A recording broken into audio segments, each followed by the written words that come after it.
Halo semua, perkenalkan nama saya Wanda Gracia Tapea. Pada hari ini saya akan mempresentasikan hasil kerja saya. Ini dia. Ini adalah Dr. Johannes Leimina. Dia lahir di Ambon, Maluku pada 6 Maret 1905. Johannes Leimina ini merupakan seorang dokter, politisi, dan pahlawan nasional Indonesia. Ia menjabat sebagai Menteri Kesehatan di era kepemimpinan Presiden Soekarno dari 1946 hingga 1966. Leimina ini juga dikenal sebagai seorang dokter yang menggagas pusat kesehatan masyarakat. Pada 1920-an, saat menjadi mahasiswa, Leimina ini aktif dalam organisasi pemuda seperti Young Ambon dan Kristen Studentenvereniging atau Perkumpulan Pelajar Indonesia, Perkumpulan Pelajar Kristen. Nah, Leimina ini menjadi tokoh penting, apalagi saat setelah Young Ambon terbelah menjadi dua kubu, yaitu kubu kemerdekaan Kebangkitan Nasional Indonesia dan pendukung pemerintah kolonial Belanda. Nah, pada saat itu Leimina tuh masih memiliki sikap netral. Namun, ketika ia kenal dengan Amin Syarifuddin dan Muhammad Yamin, pandangannya itu bergeser ke arah kemerdekaan Indonesia, kebangkitan nasional Indonesia itu tadi.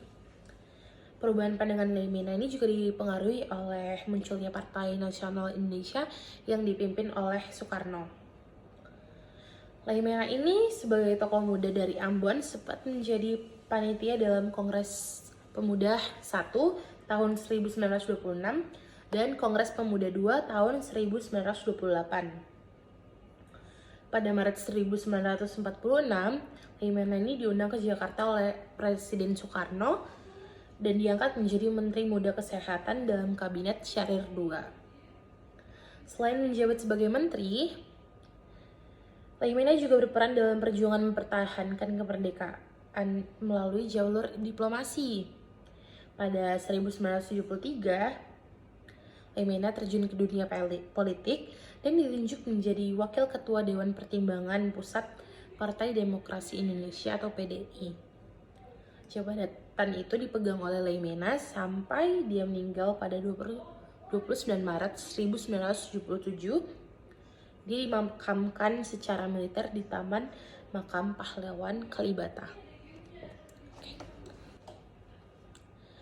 Dan di sini ada Dr. Ferdinand Lumban Tobing yang lahir di Sibuluan, Tapanuli Tengah, Sumatera Utara pada 19 Februari 1999. Beliau ini seorang lulusan kedokteran Batavia atau Stovia pada tahun 1924. Pada masa pendudukan Jepang, Ferdinand ini diangkat menjadi dokter pengawas kesehatan Romusa, organisasi Romusa yang ada saat kedudukan Jepang.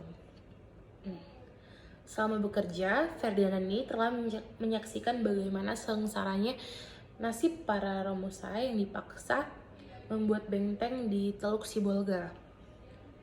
Melihat hal itu, Ferdinand pun melancarkan protes terhadap pemerintah Jepang.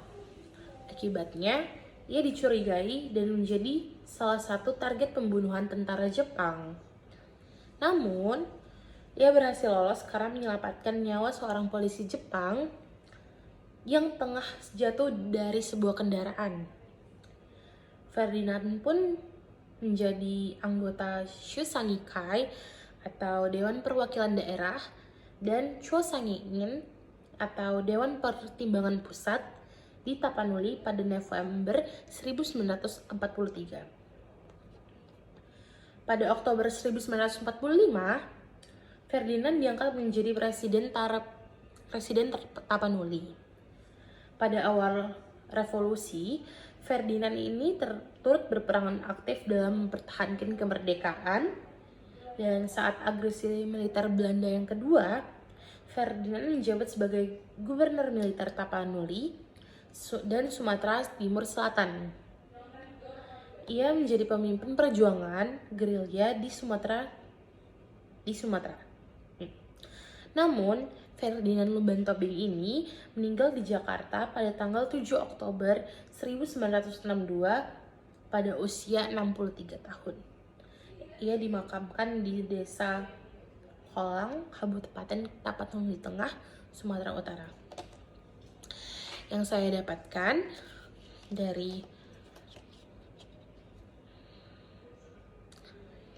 manfaat yang saya dapatkan, yang saya sadari dari para pejuang Indonesia ini, yaitu yang pertama ada Dr. Johannes Laimina ini.